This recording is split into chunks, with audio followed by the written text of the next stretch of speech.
Seja em ouvir a tua voz, em ouvir a tua palavra, Deus, e que ela possa produzir o efeito pela qual o Senhor já tem determinado nesta noite. Que todas as cadeias e impedimentos sejam rompidos em nome de nosso Senhor Jesus Cristo. Tu faça, Deus, conforme a tua vontade, em nome de Jesus. Amém. Recebe, saudando o Senhor com a palma. Dá uma salva de palmas para Deus.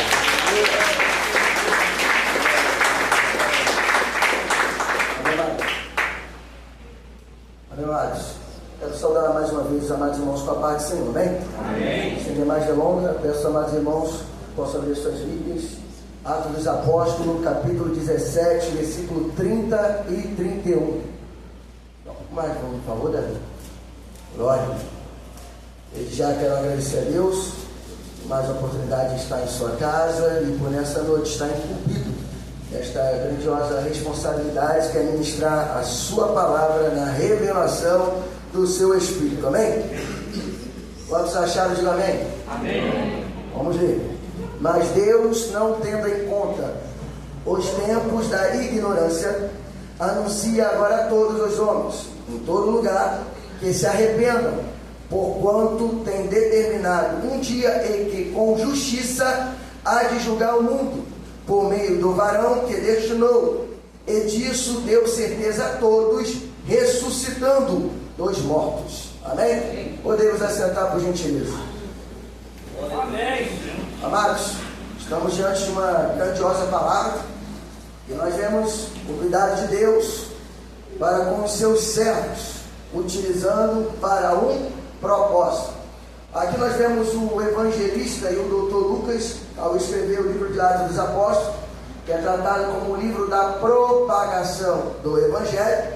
Nós vemos Cristo ressurgindo dos mortos e se cumprindo aquilo que ele havia prometido, e todos os discípulos que vão vir levar esse legado tinha como condição e tinha como convicção da sua fé a morte, o derramamento de sangue e a ressurreição de Cristo, porque sem isso o Evangelho ele não teria peso ou valor. E dentro dessas prerrogativas, amados, nós vemos o Evangelho ele se propagando, nós vemos o Evangelho crescendo, nós vemos o Evangelho prosperando em situações adversas, porque o cristianismo, amado, ele não trabalha com uma bolsa de valores.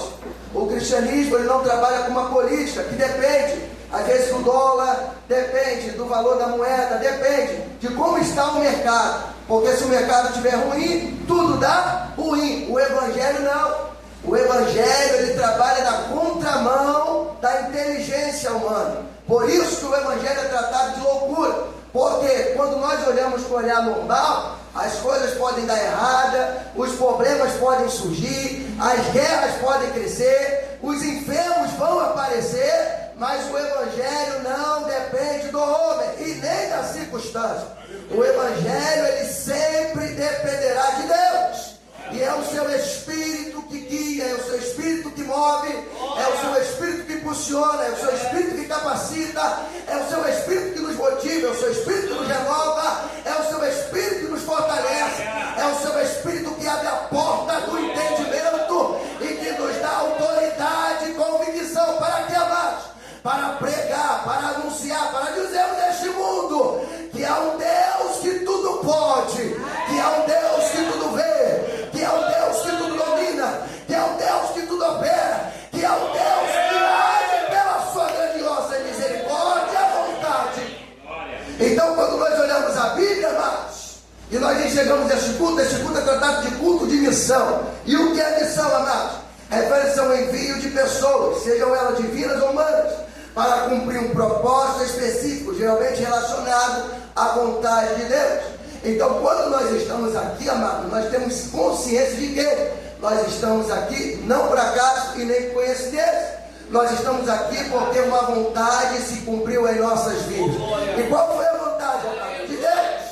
Porque por nós mesmos, amados, nós não estaríamos aqui. O homem, pela sua naturalidade, ele jamais irá compreender a vontade soberana de Deus. Mas graças a Deus, diga para o seu irmão,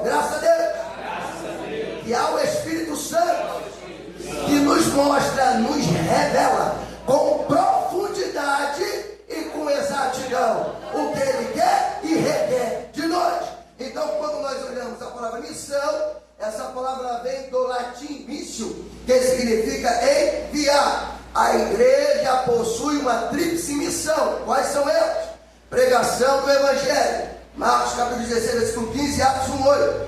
Comunhão, Atos 2, 42 e 47. Serviço, Romanos capítulo 16, 1 e 2. Como eu vejo isso, presbítero? Pregação do Evangelho. O que é pregação, amados? Pregação é o ato de anunciar um propósito, um objetivo, um valor determinado. E quem nós anunciamos, amados? A Cristo.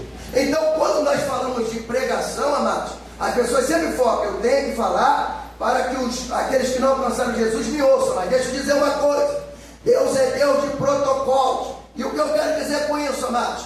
Para me dar, eu tenho que ter. Então, quando é ministrada aqui uma palavra, seja para os ministros, ou seja pelos irmãos que estão sentados nessas cadeiras, em primeiro lugar, a igreja ela é impactada, a igreja ela é movida, a igreja ela é fortalecida, a igreja ela é estruturada, porque Deus nos conhece. E quando ele manda a palavra ser anunciada, a palavra tem três propósitos: é fortificar, consolar e exortar, amados. Porque Deus conhece as estruturas de cada um de nós.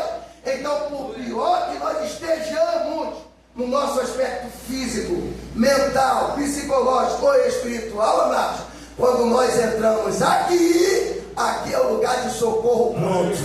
Porque, amados, por pior que estejamos e entramos, da mesma forma nós não iremos sair. Porque há um Espírito que modifica quadros, circunstâncias, história, transforma pensamento, transforma coração, modifica os corações, por mais duro que esteja, ele amolece, ele aquebranta e nos faz sentirmos a sua presença. Então, em primeiro lugar, a pregação do Evangelho, amados, ela é para os que estão dentro da casa. E por que a pregação do Evangelho é tão importante, amado? Porque ela nos conscientiza do senso da nossa responsabilidade, tanto de maneira local, tanto de maneira transcultural. Quando nós olhamos a pregação do Evangelho para aqueles que não conhecem a Cristo, o que é que nós estamos fazendo, amados?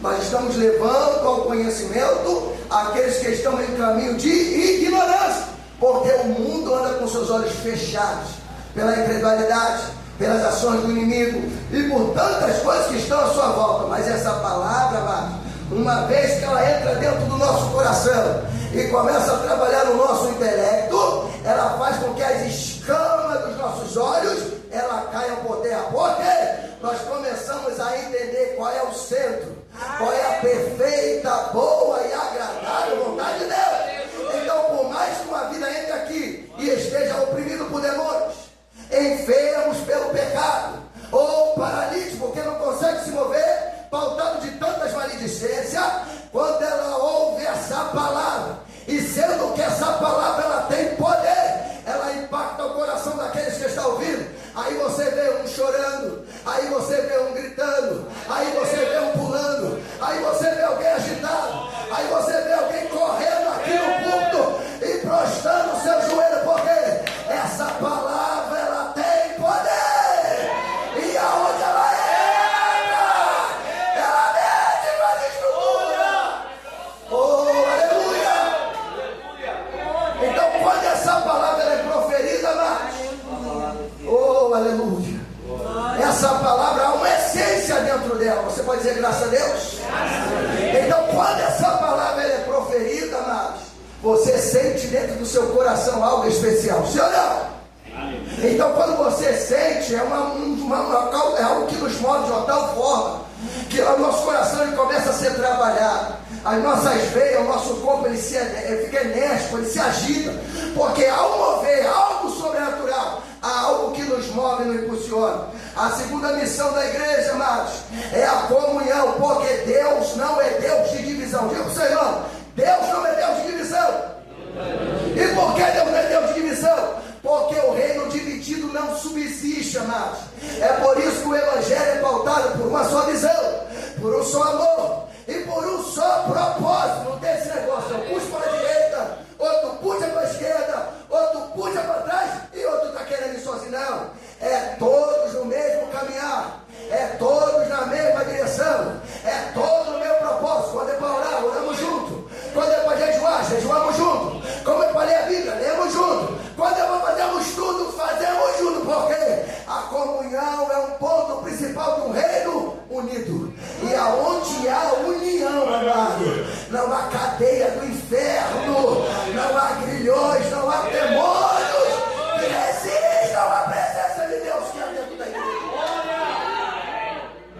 Então, aonde há comunhão, amados, há força. Aonde há comunhão, há força. Por pior que seja, o vento e a tempestade, nós estamos abraçados um com o outro. Então, venha o que vier e haja o que houver, firmados estamos em Deus.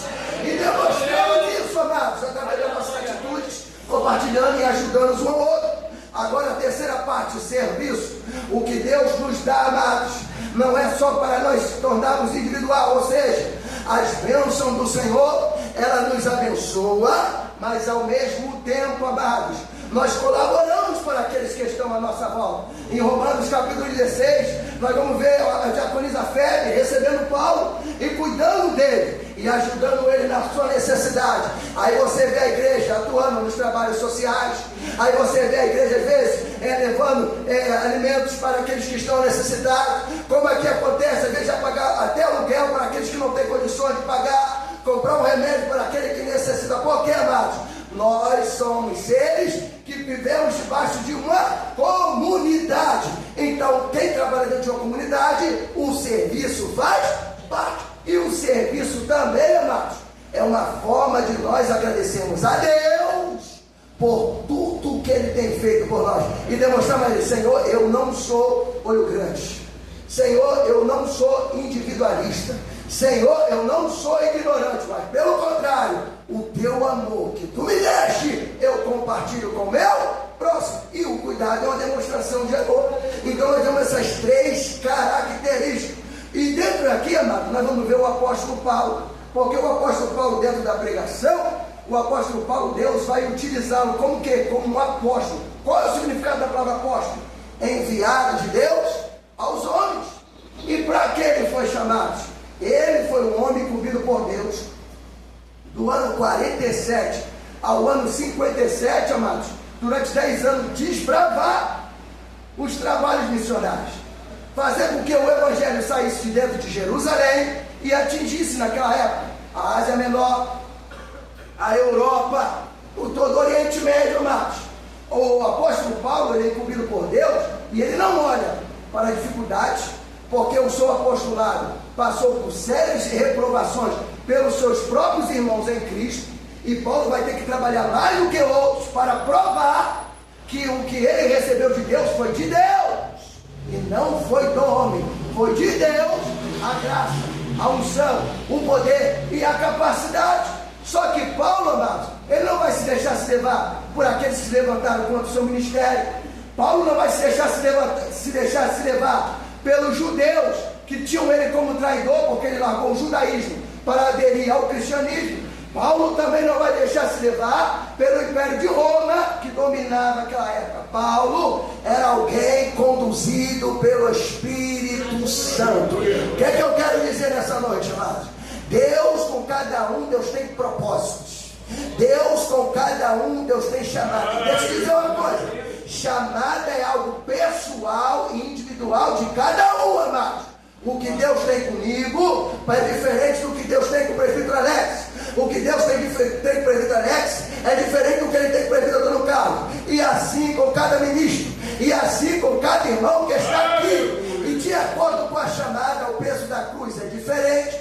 De acordo com a chamada, os caminhos são mais tribulosos. Mas creia nisso, amados.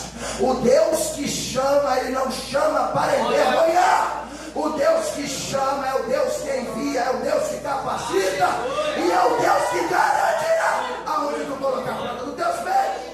Então o apóstolo Paulo aqui, amados, ele vai estar diante de 3 viagens missionárias. E aonde se encontra o capítulo 17? Na sua segunda viagem missionária. Paulo, na sua segunda viagem missionária, que se inicia a partir do capítulo 16, Paulo, durante o ano 49 e 51, Paulo vai ter 2 anos de grande trabalho, amados, abrangindo Síria, Turquia, Grécia e Israel. Paulo percorre para mais de 4.506 quilômetros. E qual é o propósito de Paulo, amados? Pregar, anunciar Cristo. Só que aonde Paulo chegava, os invejosos se levantavam. Aonde Paulo chegava, tinha alguém tentando matá-lo. Aonde Paulo chegava, tinha alguém tentando intervir nas suas palavras. Porque quem serve a Deus, amado, qualquer um que serve a Deus e que espera uma vida de facilidade, está vivendo um fantástico mundo de bola. O Evangelho, amados, é o Evangelho de luta. E até o último dia da nossa vida nós vamos lutar. Lutar pela nossa salvação, lutar pela nossa comunhão, lutar pela nossa santidade, lutar pelo nosso ministério, porque o que Deus deu para nós, amado, Deus é um investidor. E tem muitas pessoas que não pensam nisso. Deus é um investidor. E o que é que Ele investiu em nós? Sua vida, seu sangue, seu espírito, seus frutos e os dons. Agora a pergunta é: o que Deus te deu? É para ficar morto? É para ficar parado? É para ficar enterrado? Não. O que Deus te deu, Ele quer resultado. E como os resultados vão aparecer lá? É justamente quando o diabo se levanta. É justamente quando o oprimido aparece. É justamente quando o enfermo se coloca diante de você. Você tem a oportunidade de dar a Ele aquilo que tu recebeu. Você pode dizer graças a Deus por isso? Então a conscientização do ambiente missionário, amados, não trabalha pela perspectiva da realidade. A realidade às vezes é difícil, a realidade às vezes é dolorosa, é angustiante, as decepções são grandes, mas eu não posso olhar para isso. Eu não posso deixar me levar por isso, porque nós somos movidos por quê? Pelo Espírito. E quando o Espírito ele nos move, amado, ele nos impulsiona, o Espírito, amado, ele está nos levando para quê? Para cumprirmos um propósito. Então a nossa vida foi criada e chamada para um propósito. E todos nós, quando estamos na casa de Deus, nós temos que ter esse entendimento. Nós fomos chamados para um propósito. Agora, procure perguntar a Deus, se você ainda não entendeu a tua chamada: Senhor, me revela o que tu queres, como eu devo me portar e aonde eu devo estar. Porque eu tenho certeza, amados, Deus não é Deus de enganação, Deus é Deus de verdade. E o que Ele te chamou é notório, amados. Aonde tu botar as mãos, prospera, cresce e prossegue. Porque o que Deus faz tem eficácia. Então, quando nós olhamos nas Sagradas Escrituras, nós vemos o capítulo 17, amados. Paulo, ele dentro desse ministério, Paulo vai se encontrar onde? Primeiro em Colosso e depois em Atenas. Quando ele chega em Colosso, amados, ele começa a expor, a demonstrar que Cristo havia de padecer, porque para muitos, e para principalmente os gregos, é loucura alguém correr por uma humanidade. As pessoas, uma coisa é você morrer por aquilo que você ama, e muitos não fazem isso, e não fariam isso. Imagine você morrer por pessoas que tu não conhece.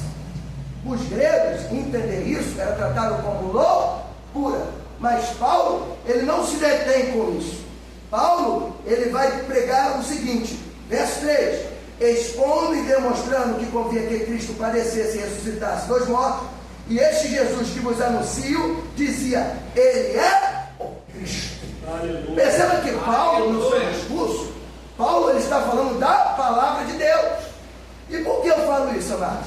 Quando nós abrimos as Sagradas Escrituras e o pergaminho de Cristo, o pergaminho de Deus, porque a palavra é a revelação de Deus à humanidade, o lugar que nós utilizamos para falar e o tempo que nós utilizamos não é para falarmos de nós mesmos, amados. Não é para nós perdermos nosso tempo afrontando alguém, não é para nós perdermos o nosso tempo falando palavras negativas ou deplorando o comportamento de alguém. O Evangelho não é isso, amados. O Evangelho é um Evangelho de transformação, não pela força humana, mas pela ação do Espírito Santo. E por que eu falo isso, amados? Porque o ser humano ele tem essa capacidade, essa condição de julgamento. Eu olho para alguém, não conheço a história, não conheço o início, não conheço o meio, não sei nem onde vai chegar, e eu já estou fazendo determinações da pessoa. Só que o único que pode falar, dizer, escrever e determinar a nossa história é Deus. Aleluia. O único que pode determinar é Deus, amados. Aonde nós vivemos chegar. Porque se nós olharmos para cada um que estamos aqui, o que nós éramos no passado e o que nós somos no presente. E alguém consegue me dizer o que será no futuro? Só se o Espírito revelar mais. Então, quando nós olhamos Paulo, ele não está preocupado aonde ele está. Porque ele está dentro de onde, amados? De um local pautado pela idolatria, a adoração a deuses. Os gregos eram pessoas supersticiosas, amados. E o que é superstição? É a crença baseada na ideia que determinadas atitudes, números ou palavras trazem azar ou sorte. Eles tinham uma preocupação tão grande de não pecar contra alguma coisa, que eles faziam deuses para todos os custos. Quando Paulo entra em Tessalônica, Paulo vai começar a pregar e Deus vai começar a operar, mas chega um determinado tempo que se levanta contra ele e ele tem que sair da cidade. Só que ele chega aqui em Atenas. O coração dos atenienses, amados, foi um coração mais aquebrantado do que os tessalônicos. Quando ele entra no capítulo 17, ele vai dizer assim, ó, no versículo 16: e enquanto Paulo os esperava, Paulo aqui estava esperando Timóteo e Silas, que estava na cidade de Tessalônica, o seu espírito se comovia em si mesmo, vendo a cidade tão entregue à idolatria. O que é que Paulo sentia, amados? Paulo sentia uma angústia profunda. E por que Paulo sentia esse sentimento? Porque Paulo entendia o que é ter um coração liberto e o que é ter um coração oprimido, quando ele estava pautado na lei. Então Paulo conseguia entender a miserabilidade que havia nos gregos. Por isso que Paulo, quando ele vê aquela situação, Paulo poderia, falar qualquer tipo de palavras, denigrir aquelas pessoas, ofender aquelas pessoas. Mas Paulo ele usa de o que, amados? De uma coisa chamada sabedoria. Ele entendeu o local que ele estava, e ele está aqui em Atenas, que tinha seus magníficos edifícios, muitos deuses, centro de arte, o berço da filosofia, e o Areópago, que era o conselho de sábios e literários. Paulo ele entendeu aonde ele estava. Só que Paulo ele vai pautar pela sabedoria do Espírito. Aonde que eu quero dizer isso, amados? No longo da nossa trajetória, cada um aqui tem uma experiência com Deus. E isso é bom, isso é louvável, porque isso nos edifica, isso nos dá estrutura. Só que nós temos que entender uma coisa: Deus não é Deus robotizado, ou seja, um Deus que só trabalha de uma forma, um Deus que só trabalha de um jeito, um Deus que está condicionado à minha vontade. Deus não condiciona a vontade humana de ninguém, e tolo e nécio é o homem que pensa nisso. Deus é um Deus que tem multiforma e graça de operar, mas de acordo com o local e de acordo com o público, Deus ele tem uma revelação. Você crê nisso, amados?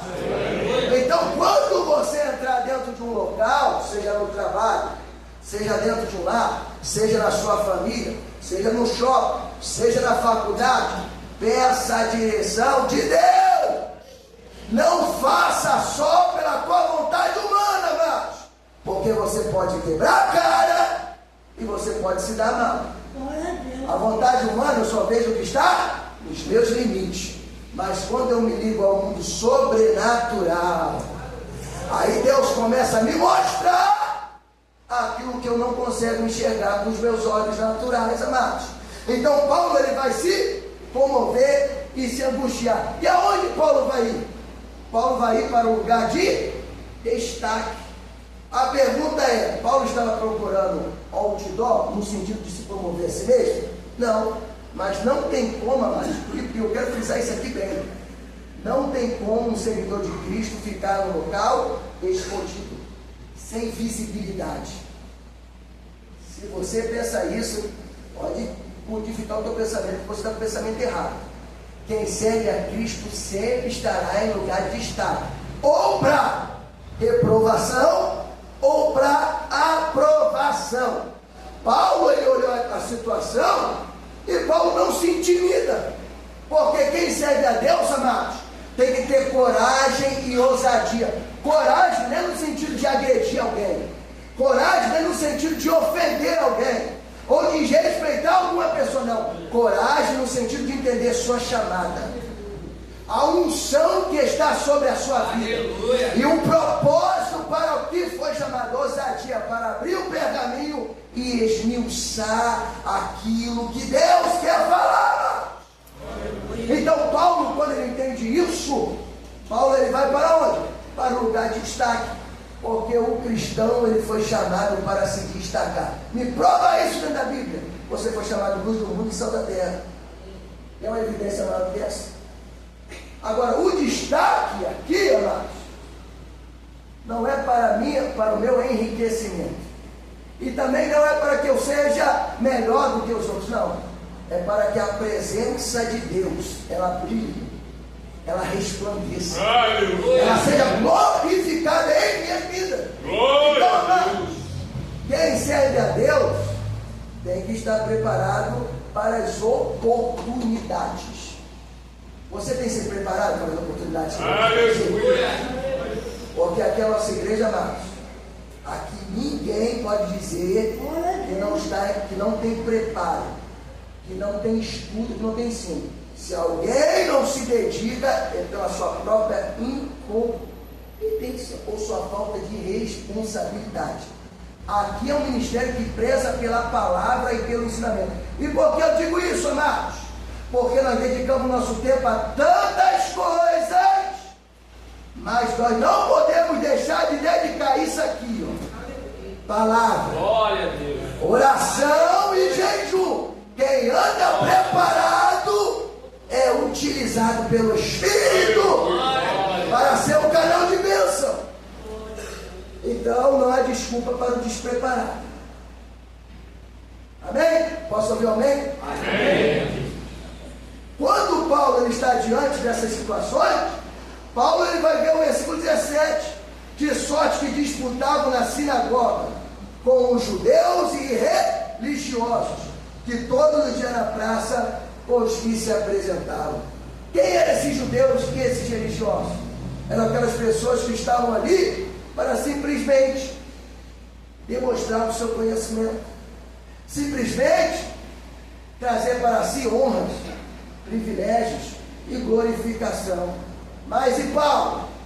Paulo, ele está diante de um desafio. E a pergunta é, amados, Deus vai impedir que os desafios venham diante de nós? Não. Deus Santo. Os desafios, eles têm que vir e têm que acontecer. E por que os desafios são importantes, amados, para as nossas vidas? Os desafios, eles nos dão a oportunidade de demonstrarmos a Deus, aqueles que estão nos observando, e ao diabo, que o que recebemos do Senhor tem eficácia e dá resultado.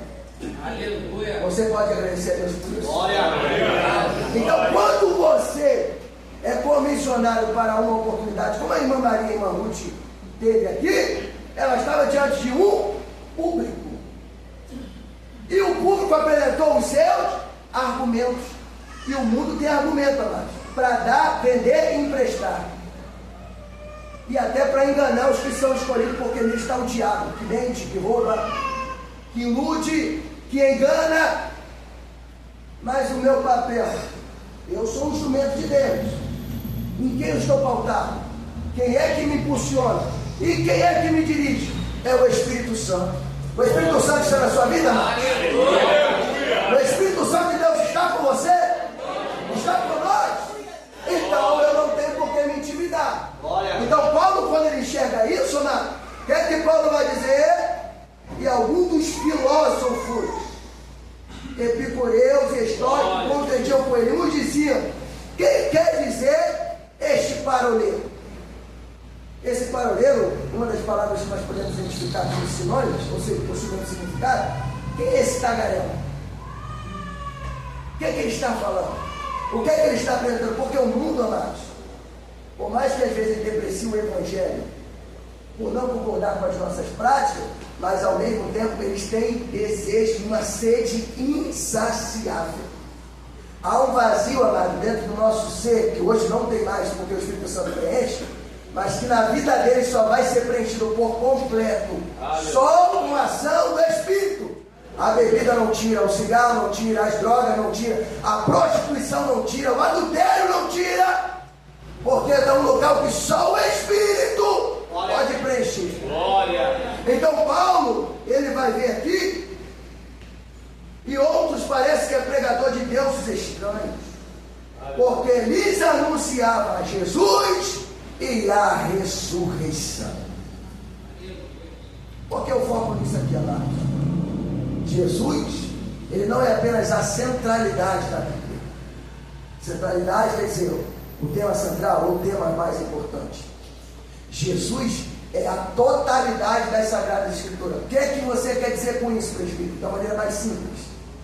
Do Gênesis, que não é o primeiro livro escrito, mas está na ordem sistemática, o livro da criação, até o livro do Apocalipse, o livro da consumação, Jesus, ele é citado em todas as coisas. Desde a criação do mundo, desde a nossa criação como ser vivo, desde tudo que há, Jesus, ele é fundamental e é extremamente importante para todas as áreas da nossa vida. Aleluia. Ou para a existência da raça. Glória. Porque o ser humano ele é criado para a adoração e para a criação do mesmo. E aí eu lembro de Gênesis 1:26, nós fomos feitos imagem e sua semelhança, imagem da sua perfeição, da sua pureza e da sua santidade, e semelhança porque ele colocou um espírito de vida em nós, ou seja, um sopro.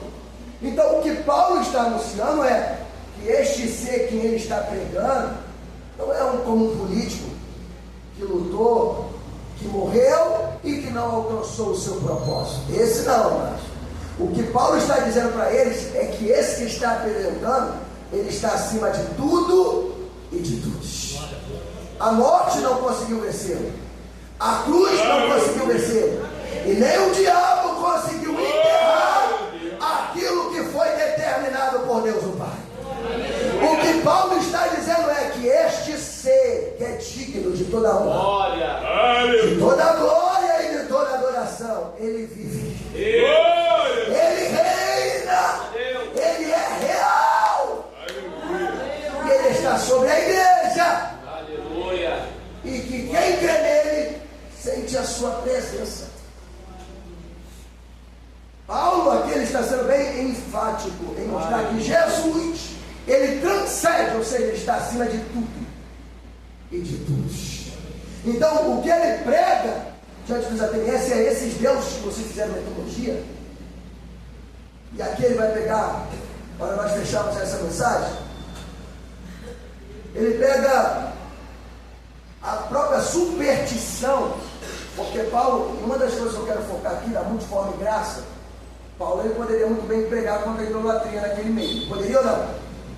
Porque está contra a palavra de Deus, e se ele prega, teoricamente ele não está errado. Mas Paulo vai observar, porque todo missionário ele tem que ter um olhar espiritual. Como é isso, amados? O olhar espiritual, ele não é o olhar carnal. O olhar carnal eu só vejo, eu estou olhando para ele na só vejo ele na minha frente, o olhar carnal. Eu olho essas paredes, eu vejo ela pintada de creme. Eu olho, eu vejo os bancos vermelhos, eu olho, eu vejo a bateria. Eu olho e vejo os irmãos felizes e bem-sucedidos. Mas quando eu olho com o olhar espiritual, amados, eu vou enxergar o que ninguém está enxergando. Quando eu olho para o mundo, o que é que eu vejo com meus olhos espirituais, amados? Pessoas dominadas, pessoas que estão debaixo da atuação do diabo e que são instrumentos de Satanás. Mas a minha pergunta é: meu papel é denigri-los? Não. Meu papel é ofendê-los? Não. Meu papel é irritá-los? Também não. Se ele se irritar, vai ser por outras situações, mas meu papel não é esse. Qual é o meu papel como pregador das Sagradas Escrituras ou como ministro do Evangelho? Meu papel é demonstrar a eles que há um caminho melhor. Glória! Aleluia! Meu papel é demonstrar a eles que eles estão mortos espiritual e que estão fora da comunhão com Deus. E se morrerem assim, o que esperam eles é um inferno. E eu posso falar isso de uma maneira bem tranquila, simples. Quando Paulo proposta para ele assim, ó, o Deus desconhecido. Paulo está dizendo para ele, vocês conhecem esses deuses? Feito por pedra, feito por ouro, feito por prata. Tem olhos, não vê. Tem ouvidos, não ouve. Tem mãos, não apalpam. Tem perna, não anda. E acima de tudo, não tem fôlego de vida. Mas o Deus desconhecido que eu quero apresentar a vocês, esse pode fazer o que ninguém faz. Porque, de maneira literal, ninguém pode ver. Mas de maneira abstrata, nós sentimos a sua presença. E com os olhos espirituais eu contemplo o seu poder, a sua glória, a sua unção, os seus milagres, os seus sinais, prodígio e maravilha. E se nós olharmos para a criação, amados, a natureza revela a glória de Deus. Por isso que não temos como, amados, tomar de aquilo. No seu livro, agora eu esqueci o nome. Vocês olharam, pastor? Que ele prova de maneira científica a existência de Deus. Eu esqueci o nome. A ciência e tantas coisas já tentaram de todas as formas negar a Deus. Mas, amados, não tem como não deixar de reconhecer, amados, que esse Deus é vivo. Aleluia! Esse Deus é real. E Paulo está dizendo aqui, amados, correndo para fechar essa mensagem. Paulo está dizendo com 30, ele deixa bem claro, amados. Mas Deus não tendo em conta o tempo da ignorância. Porque quando alguém está em ignorância, não há como culpar o inocente. Quem está em ignorância, amado, não tem conhecimento da verdade. Não há culpa para ele. Agora, quando tem conhecimento, sim. Porque uma vez que eu sei o que é certo, faço errado, eu sou rebelde e estou de forma desobediente. Mas Deus, olha como Deus é bondoso e misericordioso.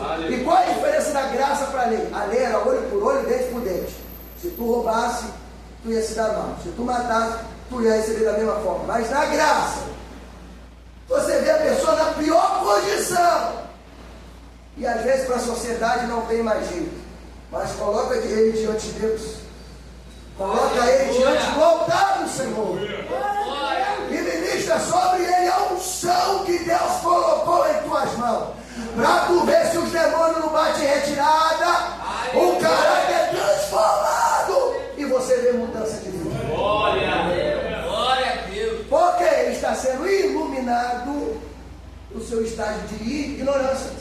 2 Coríntios capítulo 4, versículo 4. O Deus deste século cegou o entendimento das pessoas para que elas não vejam resplandecer a luz do Evangelho de Cristo. Que esse Deus com D minúsculo que o apóstolo Paulo está falando é o diabo, amado. Cega, monopoliza. Aí você vê pessoas se sentindo como cavalo, outras se sentindo como animais de carga, dentro de centros, dentro de religiões, fazendo oferenda, oferecendo seus filhos, outros até se matando, porque não tem o Espírito de Deus na sua vida. Mas quando o Evangelho ele entra, o Evangelho ele é transformador. E por que ele é transformador, Nath? Porque quando essa palavra ela entra no meu coração, como um bálsamo, uma água que purifica e atinge a profundidade da minha alma, eu sou modificado, ou seja, eu sou regenerado. Aleluia. O meu coração se aquebranta e minha mente passa a entender, a compreender e a obedecer à vontade de Deus. Aleluia. E aí você enxerga que quem está em ignorância começa a ter conhecimento das coisas sobrenaturais e a utilizar a fé, amados.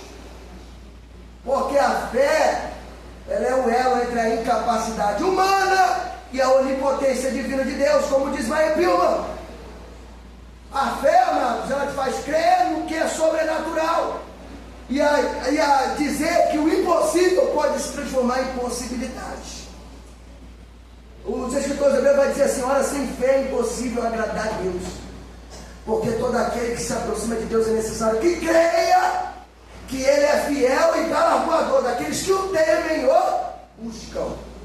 Então a fé, ela gera nas pessoas essa credibilidade. Anuncia agora a todos os homens em todo lugar que se arrependam. Deixa eu dizer uma coisa, não tem como servir a Deus sem arrependimento de pecados. Arrependimento e conversão são duas coisas fundamentais para aqueles que querem servir a Deus. Ou seja, tu entra como estás, mas sair como estás não. Quando tu entra aqui, alguma coisa, nem que seja 0,1%, mas alguma coisa tem que modificar na nossa vida. Aleluia! Tem que haver um agente transformador, amados, naqueles que servem a Deus e naqueles que têm a sua presença. Então, quando eles vê, o arrependimento é um ponto fundamental. Aí o 31, porquanto tem determinado um dia que com justiça há de julgar o mundo. Ou seja, para o julgamento vir, a conscientização virá primeiro. Porque quando o advogado dos advogados, o advogado fiel, se transformar no juiz dos juízes e julgar o mundo, ninguém vai poder dizer: eu não ouvi a palavra, eu não conhecia Cristo, eu não tive a oportunidade de aceitar o Evangelho. Você está entendendo o peso da tua responsabilidade? Então, onde você chegar, amado, Deus ele vai te dar a oportunidade. Peça a Deus e haja com sabedoria. Haja como tolo ou como nécio. O Espírito de Deus ele vai te dar a oportunidade de você anunciar as suas palavras, amado. Porque o mundo tem que ouvir, e todos ouvirão, e naquele grande dia todo joelho se dobrará e confessará que Jesus Cristo é o Senhor. Essa é a mensagem central da igreja, amado. O mesmo que veio, voltará para nos buscar. Aí ele vai dizer: por meio do varão que destinou, e disso deu certeza a todos os dois mortos. Por que ele deu certeza? E por que nós cremos? Porque ele ressuscitou ao terceiro dia. Glória! Glória! Ele ressuscitou ao terceiro dia, amados. O que isso quer dizer, presbítero? A minha fé não é falível. A minha fé não é corruptível. A minha fé não pode ser modificada pelo desejo, pelo pensamento de alguém. Uma vez que eu senti esta graça, esta unção, essa presença, para mim não há outro caminho a não ser Jesus, o caminho, a verdade e a vida. E ninguém vê o Pai a não ser por Ele. Então só Ele. Só por Ele eu posso chegar ao céu de glória. Só pela Sua palavra eu posso reconhecer a verdade. E só Ele me dará uma vida que transcende essa vida natural, que é a vida espiritual. E para fechar, Ele é o único mediador entre o Deus e os homens. Não é Maria, não é Mãe de Ná, não é Santa Teresa, não é São Judas Tadeu, é só Jesus. O único mediador e o autor e consumador da fé é Jesus. 32. E como ouviram falar da ressurreição dos mortos? E aqui está um ponto para nós refletirmos. Uns escarneciam. E é necessário que isso aconteça. Só que eu nunca ouço nada. É necessário que isso aconteça. E deixa escarnecer. No dia da prestação de conta, vamos ver como é que a fatura de cada um vai ficar.